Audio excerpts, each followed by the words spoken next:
guys, I'm gonna get this party started. You guys ready to start? All right, here we go. Make sure you got something to take notes on.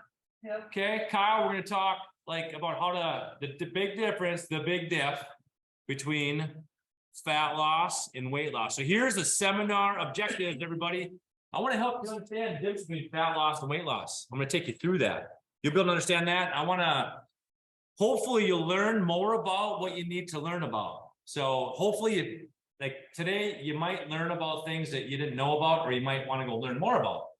And that's fine. So this is, we'll get nerdy, but it'll be relatively high level, so you could still go tap into more information later and hopefully dive into it, because everybody's in a different spot in their fitness journey, completely different spot. So I'm going to talk about a lot. Some would be great, some might not be necessarily for you, but there's going to be something for everybody, no doubt. Now, after this talk, you may have a brand new strategy that you will implement, you can implement to see results. So now, help a friend. I'm going to say this probably 3 or 4 times in here, but when you teach it once, you learn it twice. So you might learn something today that you might think, oh, my friend Bill or my friend Barbara, they might benefit from learning about this. So then there's no set. You can go ahead and go teach somebody else. So don't, just because you're not a trainer doesn't mean you can't help somebody, tell somebody, and inspire somebody. So that's the objectives. Here's the agenda. We're going to talk about 3 big diffs between fat loss and weight loss, and we're going to talk about 5 tips for fat loss.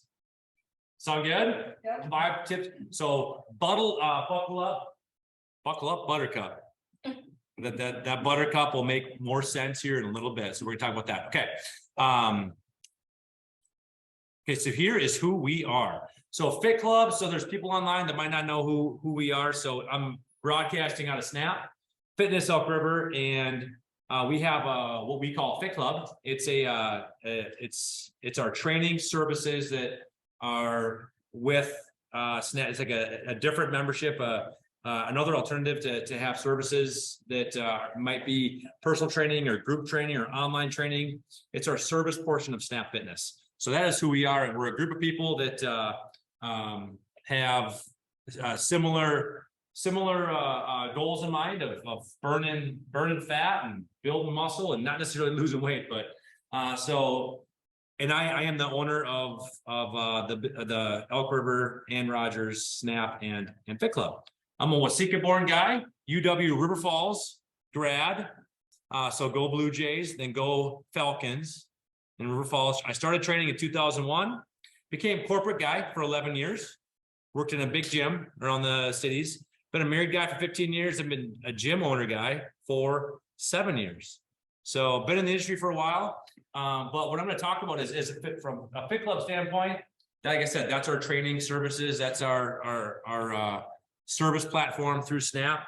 What we believe in FitClub. We believe that people are stronger together. So we try to connect people to other people. And we feel that that's an opportunity for them to be as strong as they can. Inner strength sometimes comes after outer strength. We believe in people until they eventually believe in themselves. That's what makes us, I feel, really good coaches. True results come from within. So things might be changing on the inside before they manifest on the outside. And so that's what we believe. So I want you guys to finish this sentence. If you can open up the chat box, finish the sentence. You guys in here? What is you are what you what? Eat. Maybe. What else? You are what you eat. Courtney, you know what this one is. You are what you. Oh, you are what you believe. Yeah, and here's why. So I just talked about what we believe as FitClub. Like this is what we believe as a group. We believe in those things, right? Those are the 4 things we believe in. Now, here's what you are. You are what you believe. Okay? So check it out. Belief leads to decisions. Decisions lead to actions. Actions lead to? Close. What do actions lead to? Result. Habits. Habit. Actions lead to habits. Habits lead to? Result. Results. Yeah. And habits are who we are. So who wants to get results? Yep. So sometimes you don't get the result you want. So habits are who you are, and if those habits, if you believe down a different path, then maybe what you should, those habits could lead into results that you don't necessarily want. So we want to talk about, let's talk about what we're going to get for results. And before we talk about actual tangible results, I want you guys to take 60 seconds, and I want you to tell somebody one thing you love about nutrition, and one thing that you strongly dislike. Where'd he go? I'm gonna try to fix this. Low focus, feel strong. Yep, love that. Feel strong. Okay, Just what like else? cooking. I hate meal prepping, but I do it. Put in the chat. What do you love? What do you dislike?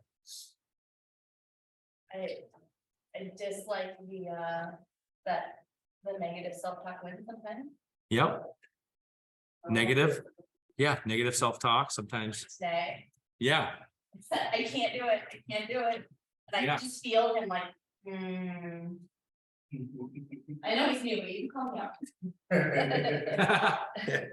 What do you call What that? What's I his said you name? could call me out. him?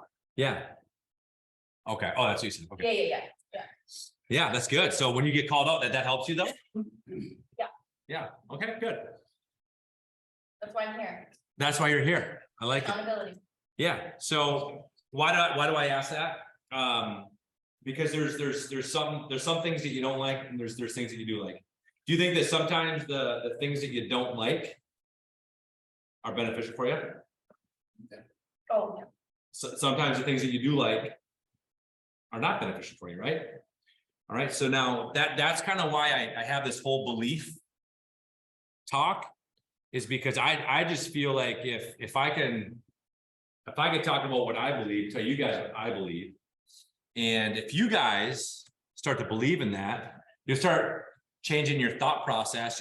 That'll lead to different decisions, leads to different actions, right? So sometimes some people don't do things because they don't like it. Well, is it because you don't like it, or maybe you just don't understand it? Okay. So if we can look at what you truly believe in and maybe adjust some of those beliefs, maybe we can get down a different path, okay, to get results. And what results you get? What's that? It's a path of righteousness. Yeah, I like it. What results do you want, guys? That one. Okay, you want fat loss? Like it. What else? I want to be stronger. I don't want to dread when we go camping and I look up at how many stairs there are or how high the hill is. Yeah, so she wants to be stronger. Yeah. Dread it.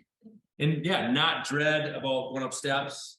Look at those steps like, hey, I'm going to kick your butt steps.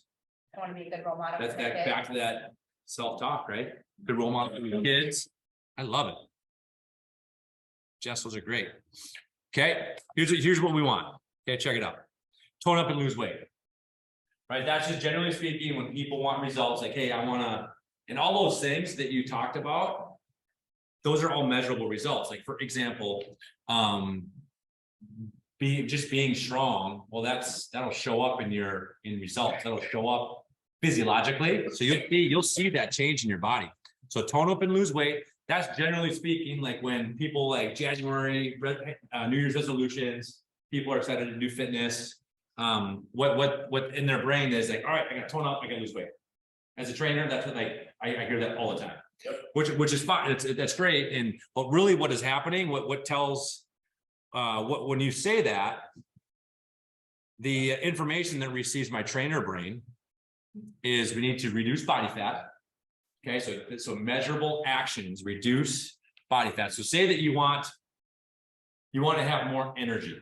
Okay, that's like a good, like some people just say, hey, I want more energy. Well, what that tells my trainer brain is we need to help more energy girl burn fat better for fuel.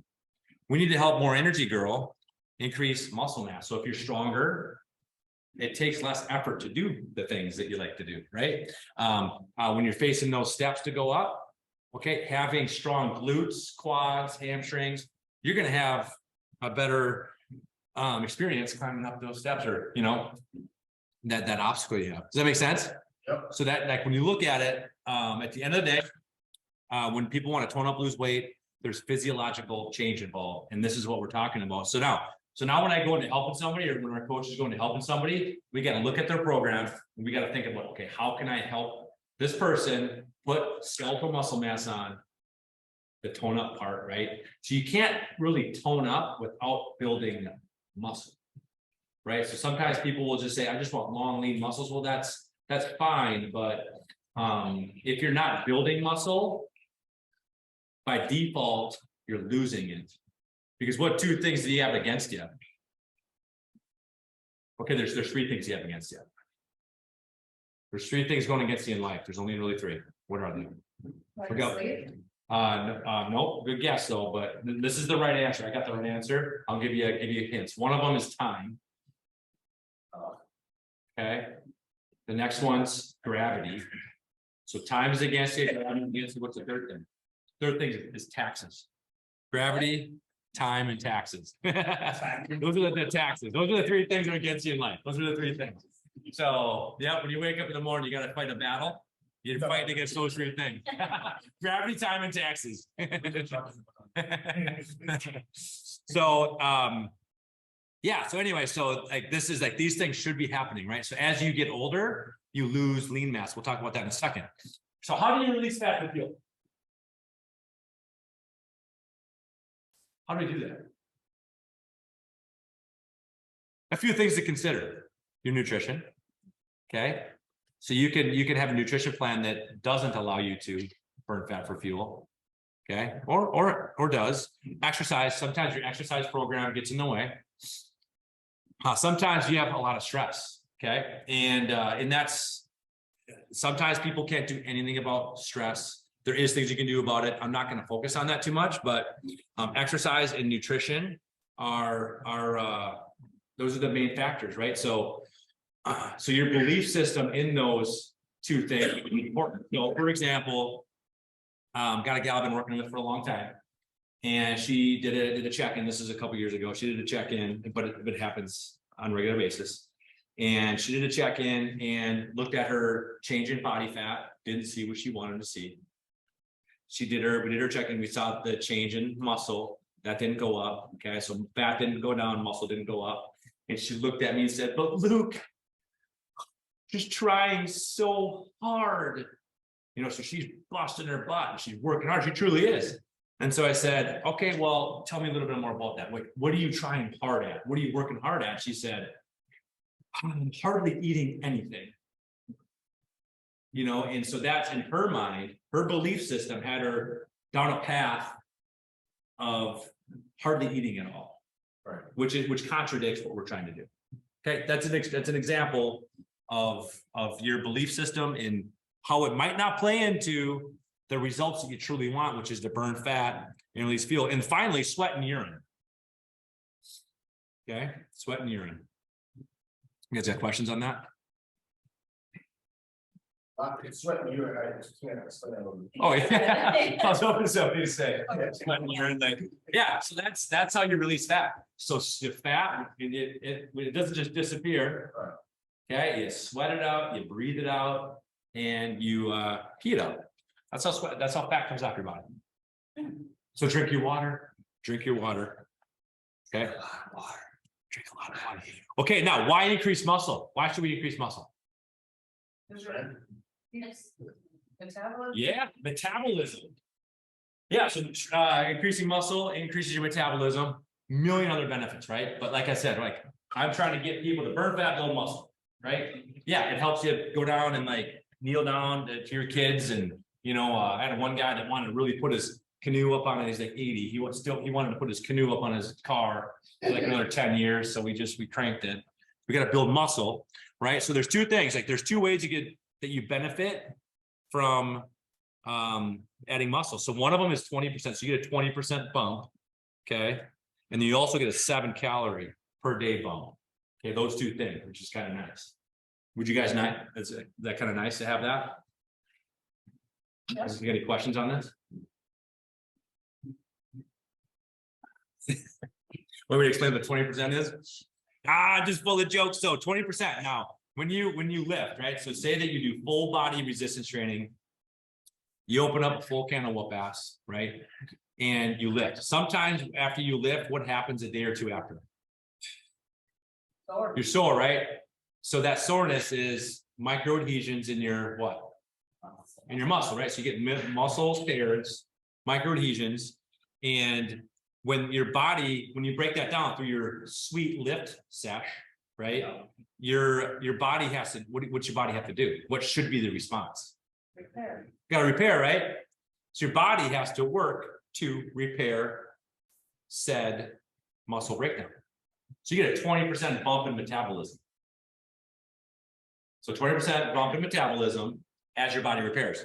Now, when you gain that 1 pound of skeletal mass, you're going to get an extra 7 or so calories of metabolism per day. So not only do you get like that, like shorter term 20% bump, you get a residual bump in metabolism. Does that make sense? So short term and long term benefit from adding skeletal muscle mass. I'm gonna check, see if we got any questions out there. I got the chat box. If you guys have questiones out there in Zoom land, pop them in and I'll occasionally check. So if you guys can drop comments on things that you find interesting online, so I can know that you're not sleeping or picking your nose. That'd be fantastic. All right, so 20% 7. So initial benefit, long term. Make sense? Yeah. Okay. Lean body mass is more important than your 401k when it comes to retirement. Said by Tom Nicola. I do a lot of, I listen to his podcast. He's got a lot of good content. I used to work with him at Lifetime. He's has a lot of good information. He said this once in a talk, and I just wrote it down. And I've always thought about that. So what does that mean to you guys? Well, I mean, like like watching some grandparents that don't ever move and Yeah. Yep. just see quality of life Yep. is pretty terrible. Right.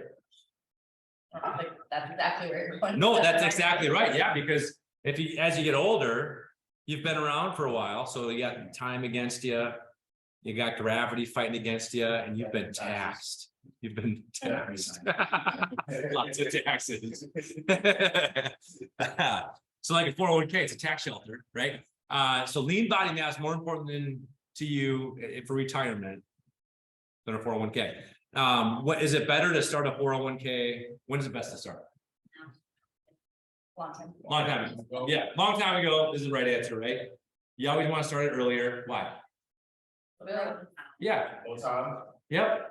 no money. Yep. Compound interest, right? So what happens if, like, when's the next best time to start your 401k? Now. Next best time is now. And it gets harder to build lean body mass and skeletal mass when you get older, but we can still do it. I'm going to talk about the variables we can adjust. But that's it's a true story. Okay, everybody say big diff 1. Big diff 1. This is where we get to the meat and potatoes. So get your bib in, get your fork out, and get ready to dive into that buttercup.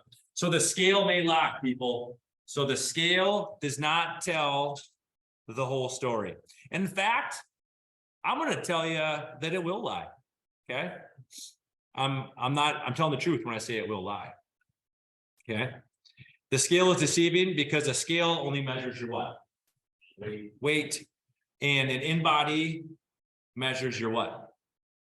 Muscle, fat, water. Yeah, it measures all the stuff, right? So with the in-body like we have here, that's going to measure your muscle. It's going to measure your total body water, and it's going to measure your fat.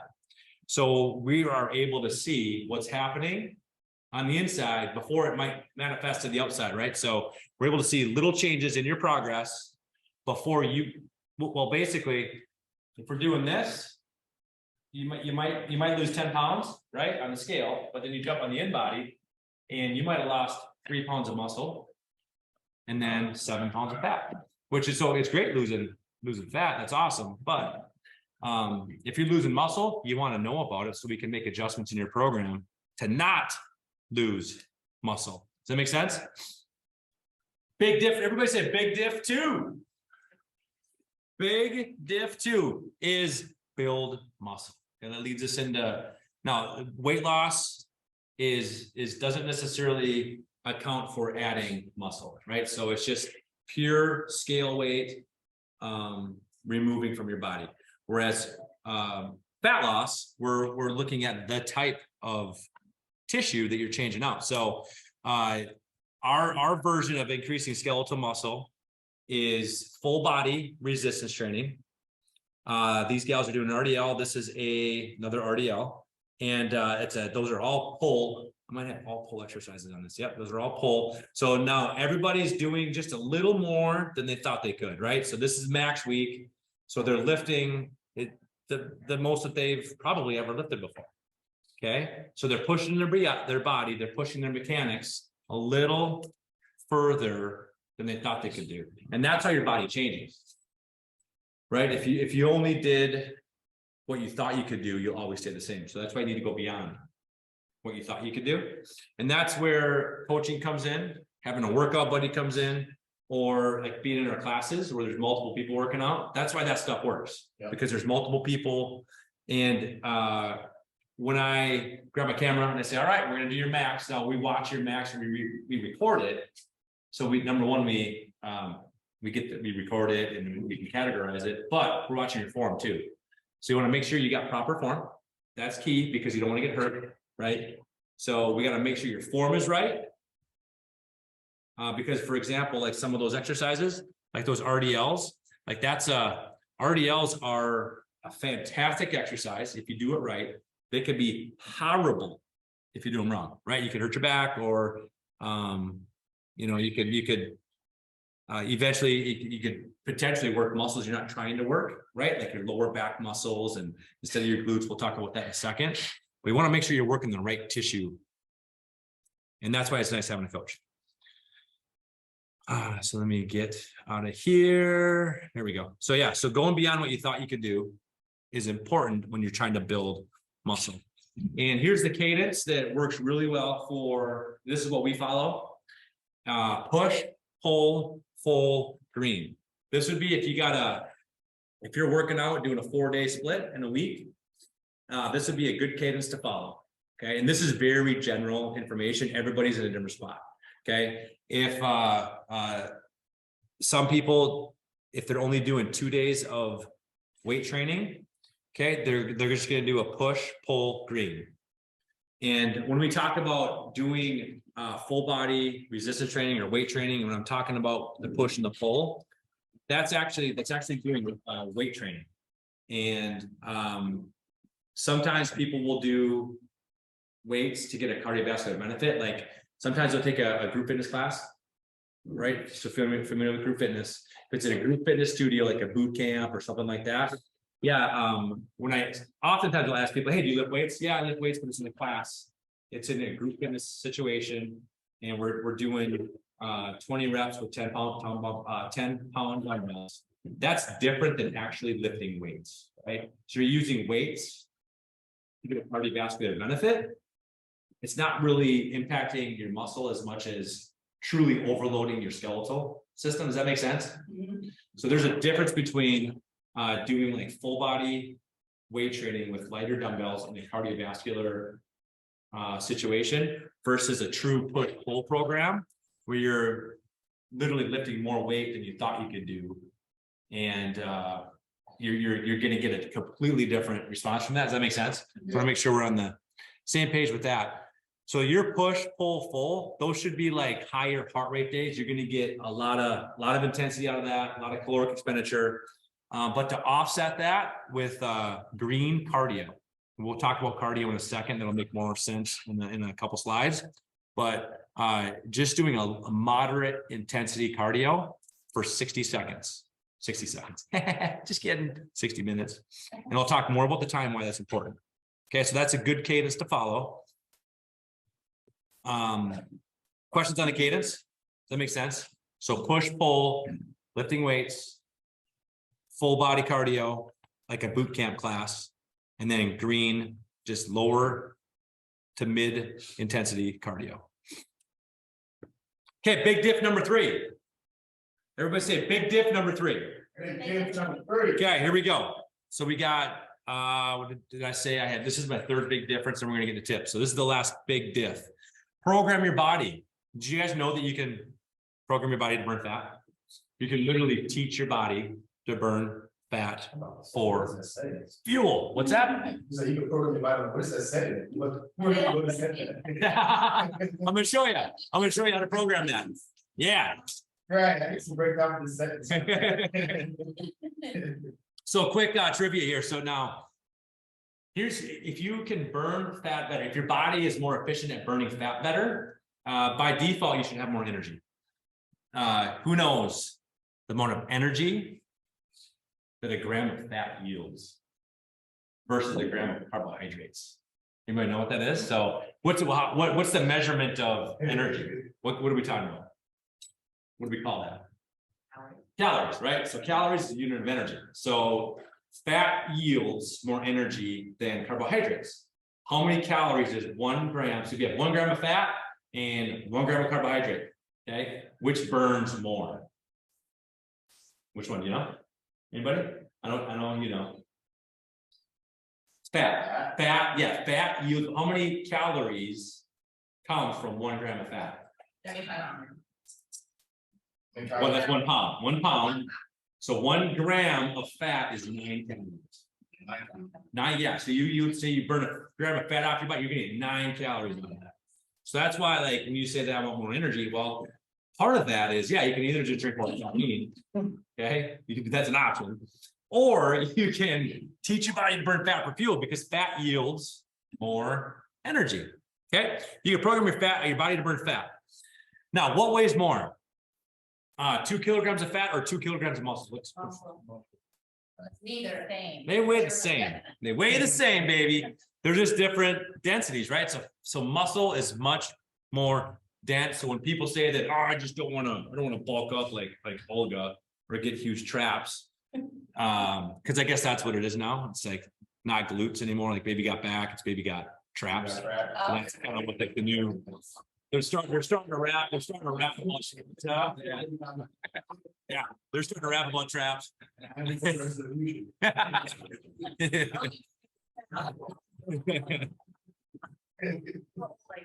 So your nutrition is a factor in burning fat. Your exercise is a factor in programming your body to burn fat. We're going to talk about those, and then your stress factor is also a factor. Okay, sweat and urine is a factor, so you have to measure the ingredients in your sweat and urine. Just kidding. Just kidding. But in all seriousness, though, life is really complicated. So this is the pathway of life. So if you got a piece of paper and a pen, if you want to take a second to jot this down. That's the pathway of life. That's the pathway of life. So Yeah, we get lost. just go ahead and well, another 30 seconds. You got it. So what's that? Yeah. No problem. So your body is complicated, right? So your body is super complicated. And when we're talking about programming your body to burn fat, one of the biggest pieces that we need to talk about is like making sure that your body can function at a sound metabolic level.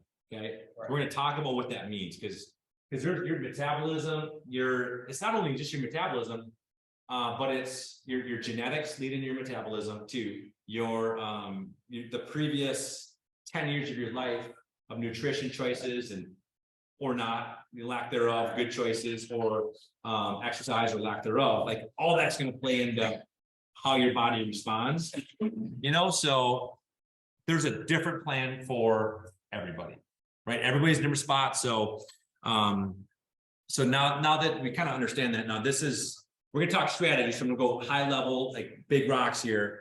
And like I said, sometimes like when I'm helping people out, their first step is to stop eating 3 Snickers and just eat 2. Just dial it down to 2. Like everybody's at a different spot, right? Well, let's get your metabolism going in the right direction. So goals versus results. What are goals versus results? What's the difference? Because results, you have a plan, and goals are like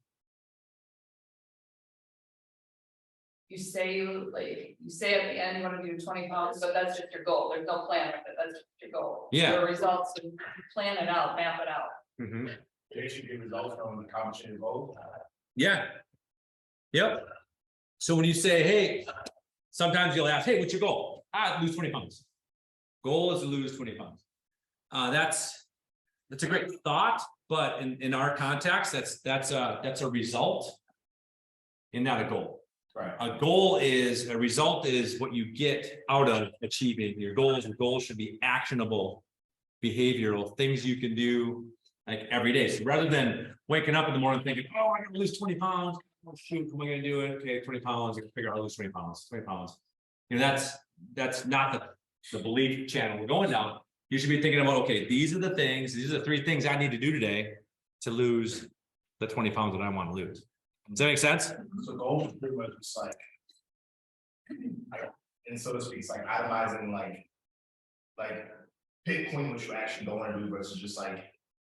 Broad spectrum of it, right? Like, for instance, I want to lose 20 pounds, you feel like, okay, so I'm gonna run, I'm gonna do this, I'm gonna do that, versus just saying it. So you're saying.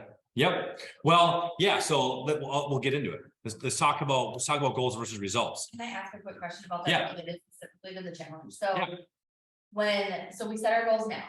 Mhm. So I'm saying, okay, my goal right now is I want to increase my water intake and stop drinking so much coffee. Yeah. So when I get to a point, say 3 weeks from now, I'm like, yep, I really got a good handle on this. I feel like there's something else that I need to focus on in order to get to my result that I'm looking for. Are we Mhm. changing those throughout, or are we just adding? Yes. Something with our coach that we discussed? Discuss it with your coach. Yep. And we'll talk about that. Yep. But they change. So a good goal is to drink more water, make it measurable, drink half your body weight in ounces of water. That's a great goal.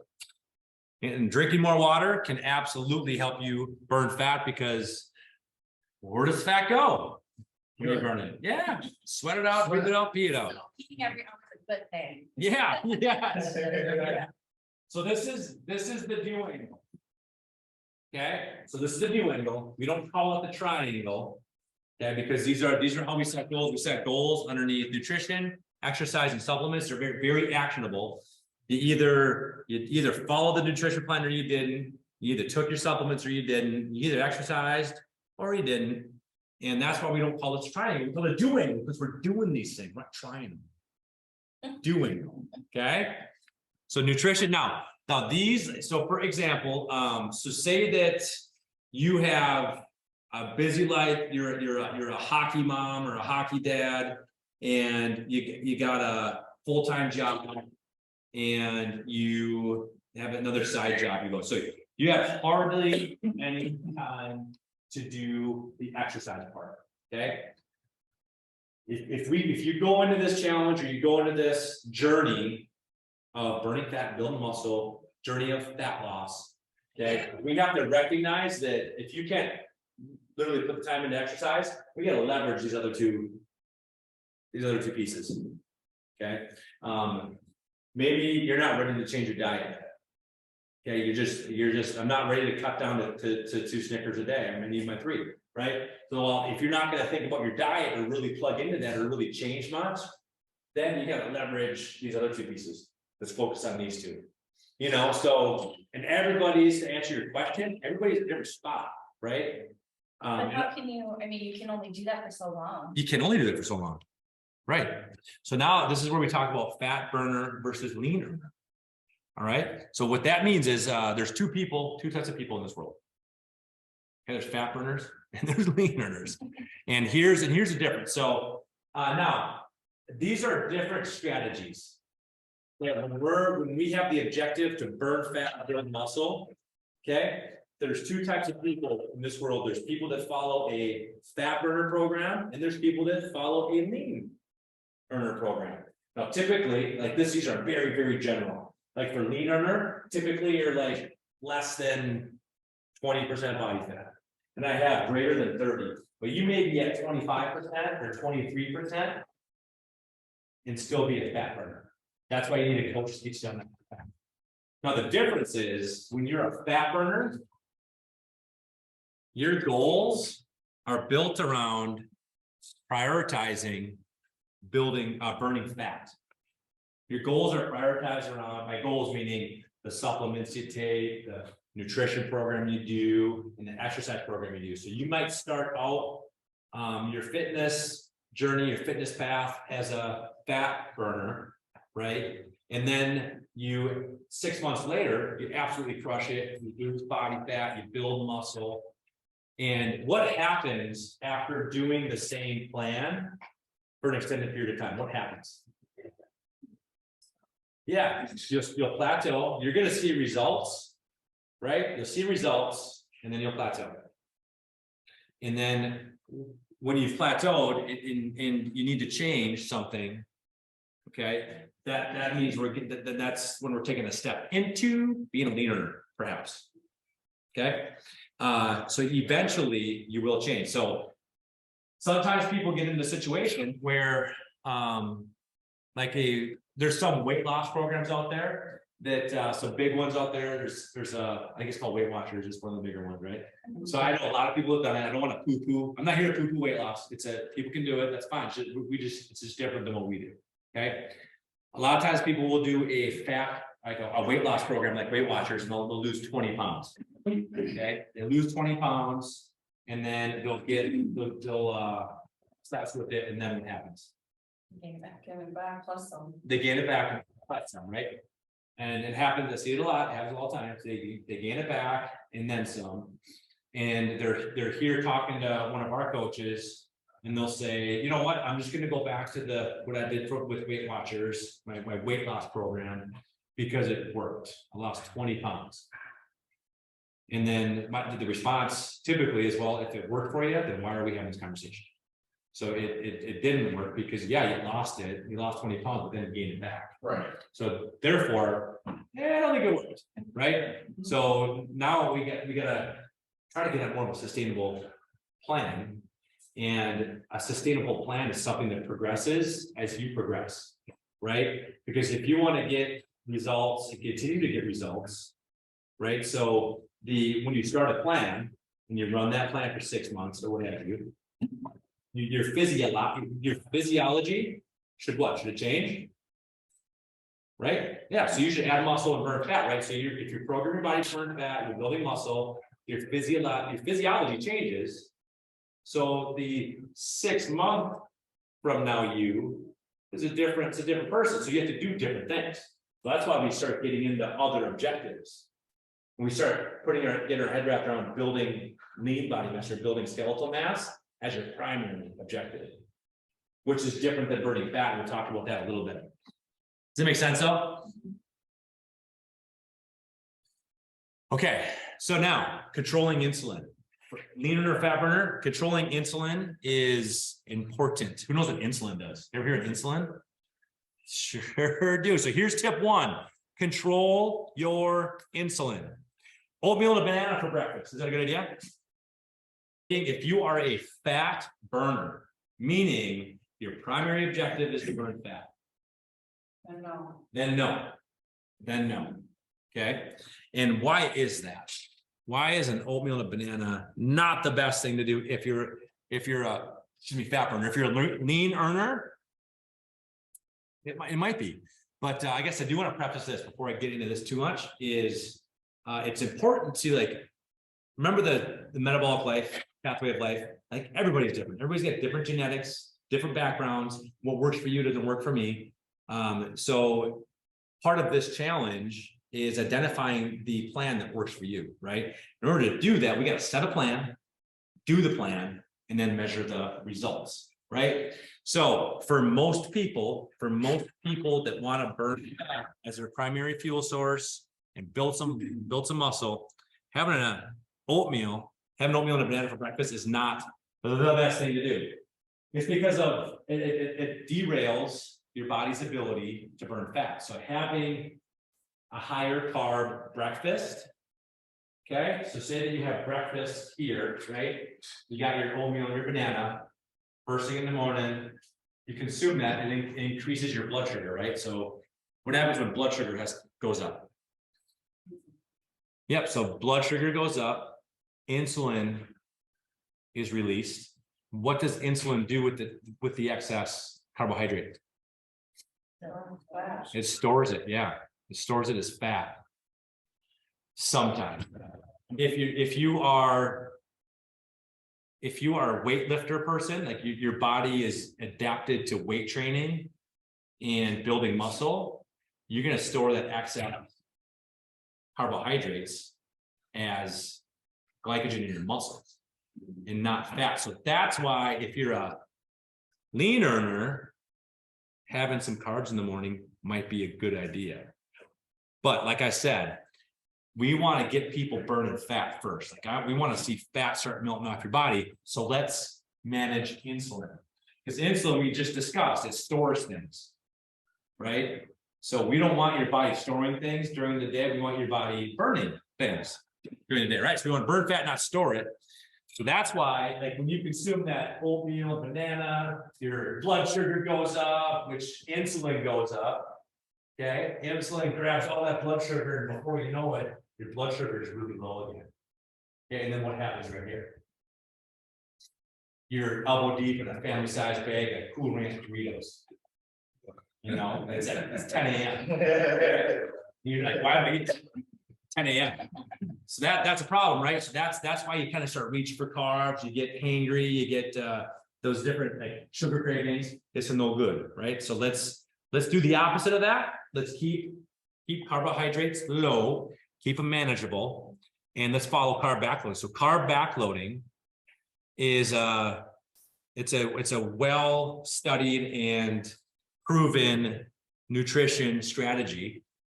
And I like to call it a nutrition strategy because I like to help people only just commit to something for a short period of time. Like this is a 10-week challenge. Okay. Oftentimes I'm saying, hey, commit to carb backloading for 5 weeks. That's your strategy. Get your head wrapped around that. This is not an eternity thing. So what for 5 weeks, Barbara, I want you to not eat any starch or fruit or sugar until dinner time. Okay. So sometimes like some people, I'll set a nutrition goal for people. So like I said, if you're that busy hockey parent that's got two full-time jobs and a side gig and a home business, you're going to really need to dial in your nutrition. So maybe that person is, their goal is to carb backload. And then oftentimes I'll recommend them just if they can't really control their dinner. This is kind of it's a good situation to be in. If you have a busy evening, you got a lot going on, a lot of reactive type nutrition, drive-through stuff, throwing together food at the last minute. Dinner doesn't matter as much. If you nail nutrition, your first 3/4 of the day, if you just crush it, you follow the carb backloading plan. No fruit, no starch, no sugar until dinner. Dinner doesn't hurt you that much. If you have to go through the drive-through, okay, that's not going to crush you as bad as if you had your nutrition derailed all day long. Does that make sense? If you can crush your first 3/4 of the day, you're still going to see results. Okay, now as you become more fit, you begin to change. You see results. Eventually, yeah, you're going to have to dial in dinner. You will have to dial in dinner eventually. Does that make sense? But sometimes it might be just too hard to dial in dinner. But if you want to run the carb backloading program the way it's intended, this is what you're looking at here. You're doing protein and fat for breakfast, protein, fat for lunch, protein, fat, maybe a fruit for that afternoon snack. If you're going to lift in the afternoon, you might need a little carbs, but ending your day with starch. So not a huge plate of pasta. You're not going to Olive Garden and chowing all you can eat pasta. It's a fist-sized serving of starch. And that's what helps carry you into the next day. So you're going to use those starches that you consumed at night for the next day. So this works great if you're lifting and working out in the morning, or in afternoon is also. So you're going to use the starches that you consumed at night at dinner for your lift the next day. So carb backloading, it's simple, not easy way to really teach your body to burn fat for fuel by controlling what? What was the big I word I used? Controlling insulin. Yep. controlling insulin. So tip two, don't starve. We talked about this a little bit. So don't starve. Who knows what the resting metabolic rate is? Who knows what that is? Here it is. The resting metabolic rate is the total number of calories burned when your body is completely at rest. RMR supports breathing, circulation, organ function, basic neurological function, is proportional to lean body mass and decreases approximately a 10th or 100th of a calorie per minute for each percent increase in body fat. So you lose a portion of a calorie per minute for each increase in body fat. Okay, body fat goes up, metabolism goes down. Okay, so that's your resting metabolic rate, and we get that on the in-body scan. So on the in-body scan, in the upper right, you're going to see what your BMR is, which is it's a similar calculation to RMR, but it's basically saying the amount of calories your body uses at rest. And you should know your RMR because you should not consume a caloric amount less than your BMR or RMR. Okay, so on the in-body, it tells you what your BMR is. And for example, if you consume less calories than your RMR needs, what is your RMR caloric intake, your caloric need covers all this stuff, right? Okay, breathing, is that important? What about blood circulation? Is that important? Organ function, basic neurological function, that's debatable. That might not be super important. But now, so say that you're not consuming enough calories to support this. Is your body going to use your caloric resources for twisted steel and sex appeal? Or is it going to use it for basic human function? What's it going to do? Yeah, so you're not going to build muscle for that. So the twisted steel and sex appeal part, that's going down the tubes because your body's going to use all its valuable calories for that. Now, what if you're at too much of a deficit and you have all these goals, like the gal I was telling you that was like working so hard, she's hardly eating anything, and your body needs to fulfill all these needs. Where is going to pull those calories from? I know, pull it from muscle. My husband's family's perspective, I'll just do that. Right. And it works. For weight loss. Yeah. Works for weight loss. Yeah. Okay. Now, your body's going to pull from muscle. Your body is going to pull muscle tissue and convert that into amino acids and use it for those metabolic processes. So, we should have made it so it uses fat. So you just can't break fat and amino acids. Can't do it unless you're in keto. Keto might help you do that. So just cut calories. So, right? Does that make sense? We'll just cut calories. No, hopefully I'm clear that that's not what we do, right? That's because the worst case situation is if you're losing muscle, are you losing metabolism? Yes. If you lose muscle, you're losing metabolism. Okay. All right. So you're losing, not only are you not burning as many calories during your workout, you're burning less residual calories during the day. And that's where the whole world explodes. Okay, so let's not do that. So let's lift some weights. So let's build muscle, let's lift weights, and full body strength training, like I was talking about before, is the type of weight training I'm talking about. Why full body?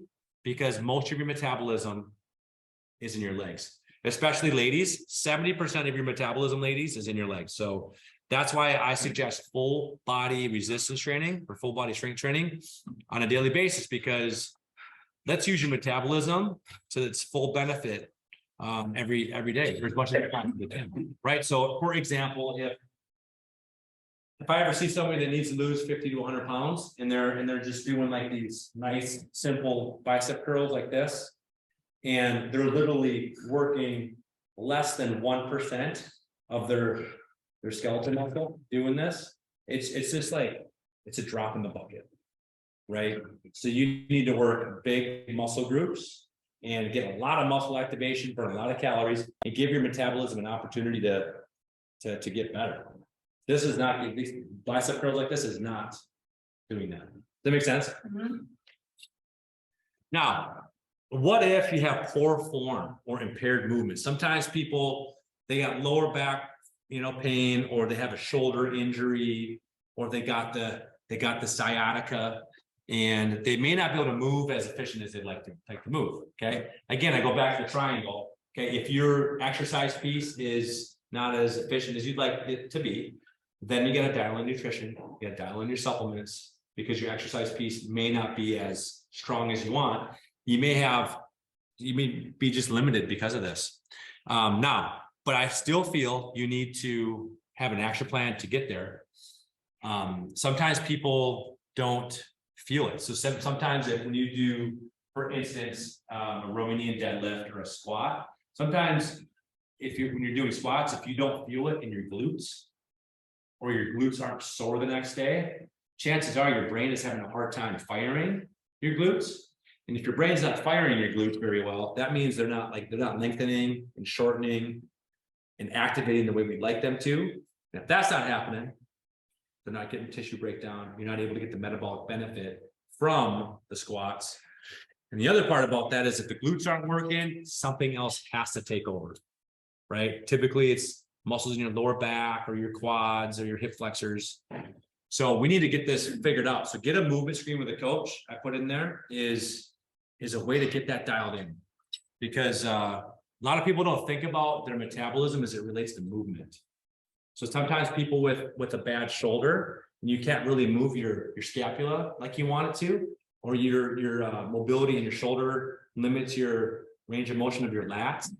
Okay, you may not be taking advantage of what you could get if you figured out how to get full range of motion, how to make sure your scapulas are depressing when you're doing pull-ups and things like that. So making sure you're feeling it in the right spots is super important. Like when you do a pull-up, you should not feel it in the AC joint. You should feel it back in your lats. Your traps should not be as engaged, and you should feel it more in the lats. So think about, like, when you're doing movements, like where you're feeling it. If it's not in the right spot, we need to get that figured out, because that could directly impact your metabolism and your results. Does that make sense?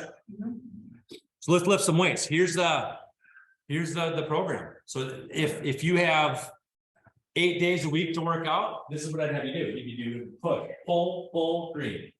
Okay, that you just repeat that twice. Sorry, I don't think anybody has 8 days. Yeah, probably not. So the way you work out, Jeff, it sounds like you do. Somehow figure it out. But no, as a coach, depending on where you're at in your life, in your path, like that changes a lot. Now, if you only had 2 days a week to work out and you only had 30 minutes, without this program would change quite a bit, right? I'm probably going to do 2 full, Right. high intense workouts, right? Yeah. So there's so many variables. All right, so tip number 4, we got do fat burning cardio. We got 2 tips left. You guys still with me? Okay. Fat burning cardio. Here is your eyes. Oh shoot, guys. Can you guys see that all right? Sort of, kind of, sort of. Probably shows it better on the screen. So this is my zone, right? So we have 5 zones, okay? At lower heart rates, okay, let's break this thing down. Now, when your heart rate's low, do you burn a lot of calories or few calories? When your heart rate's low, you burn few calories. In fact, when you're at rest, when you're sleeping, you don't burn very many calories. Okay, but you burn a lot of calories from one. So you have 2 types of, let me back up. You have 2 types of calories that you burn for fuel. What are they? 2 types of calories you have for fuel. Carbohydrates or fat. So the 2 types of calories your body will burn for fuel are carbs and fat. At lower heart rate, you don't burn very many calories. Okay, right? But you burn a lot of calories from what? Lower heart rate, you burn mainly fat. So at lower heart rates, you burn mainly fat. So at rest, yeah, you burn fewer calories, but you have a high percentage of your calories from fat. Doesn't mean you can just sleep more and burn fat, right? Because you're burning like 3 calories a minute at sleep. But they're 2 out of those 3 are going to be fat or more. Does that make sense? And as your heart rate goes up, you burn more calories. Yes. Yeah, so you burn more calories, your heart rate goes up. What else do you burn more? You burn less what and more what as your heart rate goes up? More carbs, less You burn, yeah, as your heart rate goes up, you burn less fat and more carbs. carbohydrates for fuel, yep. So you start pulling more glycogen or carbohydrates as your heart rate goes up. So right after the green zone, right before yellow, is where your anaerobic threshold is. That anaerobic threshold is important because it's the point at which you stop using fat as your primary fuel source and you switch over to carbohydrates. So that's why it's important to work out in the green zone to burn fat. Okay. Now, part of like I talk about like what you believe in and your belief makes decisions, leads to actions, leads to habits, right? You may not, if you don't believe this, then you might not follow it. But if I could teach you about this, you believe in it, you'll have a better chance of doing it. Right? So this is an example of why it's important to understand how this stuff works so you can make better decisions. What I wanted you guys take away from this is understanding the need and the importance of having fat burning cardio. So no, like I said, if you're two day a week for half an hour workout person, I'm not going to tell you to be in like the green zone or the blue zone. Because if you only have 2 hours or 2.5 hours a week to work out, or 2 hours a week to work out, Right. I would suggest to open up a whole can of whoop ass those two. You know what I'm saying? So you need to get after it for 2 workouts. Does that make sense? Yeah. So that's important. So by push is going to be all push mechanics, like a squat is a push, a chest press is a push-up is a push, shoulder press is a push, a tricep is a push, leg extensions. Those are all push mechanics. Okay, pull mechanics are like a pull-up is a pull, an RDL, a Romanian deadlift is a pull, a deadlift is a pull, a row is a pull, a curl is a pull, hamstring curls, like all those things are pull mechanics, which you're able to do consecutive days without overdoing it. And that's the beauty of that. Okay. Hopefully, Fred, that answers your question. Be smart with your pre-post. So here we go. So we're gonna talk about pre and post. Tip number 5. Last tip, guys. So pre-workout, we kind of talked about this banana versus something like Spark or a similar supplement. So now let's first talk about why people do pre-workout. Why do we want to do something like this or this? What do these things do for you? What should they do for you? Yeah, give you energy, right? So to give you energy to do the workout, to work really, really hard. Now, these are both different pathways, right? So this, how's a banana give you energy? Carbs. Yeah, it gives you carbs, gives you sugar, right? So your body can use that for doing what it needs to do. Which is different than this. So this is going to give you, it's going to be lightly caffeinated. It's going to have amino acids to help muscle development, muscle synthesis during the workout. It's going to have micronutrients that help the metabolic pathways of producing energy and things like that. So, which is, but the nice thing about this is it's not increasing your blood sugar. Like that does. So this will help give you energy without the spike in blood sugar so you can burn fat. So rather than having a banana before you come to your cardio or before you even do a boot camp, having something like this may help you out. Now, if you're a lean earner, like you need to build muscle, sometimes having a macro nutrient like this helps give you more energy. Does that make sense? So the banana versus the Spark. Now, if you're, like I said, fat burner, I would do the Spark because the banana is it's gonna derail fat metabolism. Okay, but it might take a little while for your body to adjust and not having the carbs before the workout. Make sense, guys? Yep. Now, post. Yummy salad versus a protein shake. What's the difference? Why do one over the other? Slow versus fast. Slow versus fast. Is it healthy for you? Absolutely. Yeah, that's very healthy for you. Well, what are two things in that salad? They're gonna stop or make it more difficult to get repaired. Because just think about why we do a post-workout, nutrition. Okay, let's think about this for a second. So after you lift it, let's just talk about full body strength training. Okay, you just crushed a workout. Okay, you lifted weights, you lifted heavier weights than you thought you could do. So what happened to your muscles? Sort them out. Yep, you tear them up. The micro adhesions have happened. So what needs to happen to get that healing process started? You need protein. Yep, you need protein. You then break that protein. So you consume protein. Your body takes that protein and digests it into what? Something that repairs the muscle. Amino acids. Yeah, something. So it digests it in amino acids. So the whole point to having post-workout nutrition is to get your muscle to recover, to get your muscle to heal. Now, the problem with this, it has two things, two F's that slow down digestion. What are Fiber, they? Fiber slows down digestion, yep. fat, And fat, right? So fat and fiber, they slow down digestion. So if you have fat and fiber in your post-workout, you're not getting your amino acids absorbed as fast as you could be with something like this, a protein powder. Okay, so post-workout, post-lift, rather, not just workout, you don't need to necessarily consider this for cardio. Okay, so for cardio, you can go with the yummy salad, but after you lift, do protein because it gets absorbed faster. Okay, as a fat burner, you're going to want to have mainly protein. You can get away with, for instance, when you look at post-workout, for a fat burner, you want to keep the carbohydrate amount low. So 1-to-1 carb to protein ratio would be what I would suggest. And as you become more of a lean earner, then you need more starch.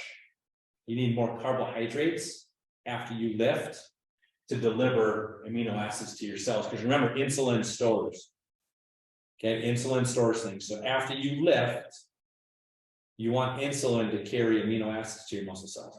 So that's why when you carb backload, the exception to that would be when you lift, consume some starch with your protein to get amino acids to your muscles. Question? Well, I just was wondering, like, I know protein shakes don't sit with me very long, like you said, they're very fast processing. So like after this morning, I mean, a 2-hour workout, I did just that protein shake, but like, Yeah. how long do you want to wait before you would eat again? Yep. So you slam this down. Okay. Okay. Half hour to 45 minutes. Then you have this. So let this absorb, like do this like right after. You have at most 45 minutes after you lift to get your protein in. Otherwise you're waiting too long. Just slam that down right away. Half hour, 45 minutes later, have your yummy salad. Does that make sense? That's why you got a coach to help you through some of this stuff. Is like you got to figure out like what post-workout strategy is right for you. If you're a fat burner, like we're just trying to burn fat, stick to mainly protein. Like a whey isolate's fine. But as you get stronger, as you lift more, so if you're new to working out, are you really going to get a ton of tissue breakdown? Not as much, right? But as you become more conditioned, you get stronger, you really need to focus on recovery. And to get good recovery after strength training, you got to increase your starch with your protein for post-workout. How are we doing on time? Hey, all right, we're almost done. So recap here. Fat loss, the big difference here. We have the scale may lie, build muscle, program your body to burn fat, build muscle, baby. Now, tips. We got control insulin, don't starve, lift weights, baby. Do fat burning, cardio, and be smart about your pre and post. Okay. So sometimes like adding a post-workout nutrition is like most people are like they're missing it by this much. Like they're just barely missing getting good results. That's where like so many people are off by just a little bit. And oftentimes if you just, there's been cases where all I change in people's programs is adding a post-workout nutrition strategy to place to what their goal should be. And that's what it does. That's what gets them over the hump and gets them seeing results. So it's important to do some of these things. So get going on these things, right? So And then measure the results. So what to do now? Get a coach, do the challenge, get a trainer. Like if you don't feel like you're moving efficiently. And you feel like when you do lunges, you don't feel your glutes fire, get a coach, get a trainer, let's do a movement screen. Sometimes just doing food journaling. Just literally get a MyFitnessPal account, start tracking. Sometimes just tracking alone is enough to get people to change. Right? You start naturally start making better choices, knowing that somebody else might look at your food journal. Get yourself a MyZone, use Spark, set up a banana, get a workout buddy, take some FitClub classes, do a nutrition strategy. So like I said, I don't commit to an eternity. Like you don't have to do carb backloading for eternity. Lots of strategy. There's carb cycling. There's macro tracking. There's different macro splits that you can follow. So a nutrition strategy would be tracking on MyFitnessPal. That's a great goal. A great goal would be to track on MyFitnessPal. A great goal is to do carb backloading. Great goal, do liquid protein for post. Learn more. That could be a goal too. Like I just need to go learn more about this. I'm not feeling comfortable with that. Like if you guys have rabbit holes you want to go down, let me know and I can give you more information on all the stuff that we talked about. Tell a friend. Like I said before, you teach it once, you learn it twice. So if you go tell somebody about this, you go teach somebody else about what you learned, the chances of you retaining that and knowing it are higher. Okay, so teach it once, you learn it twice. Tell a friend. That's it, guys. Questions? Are you posting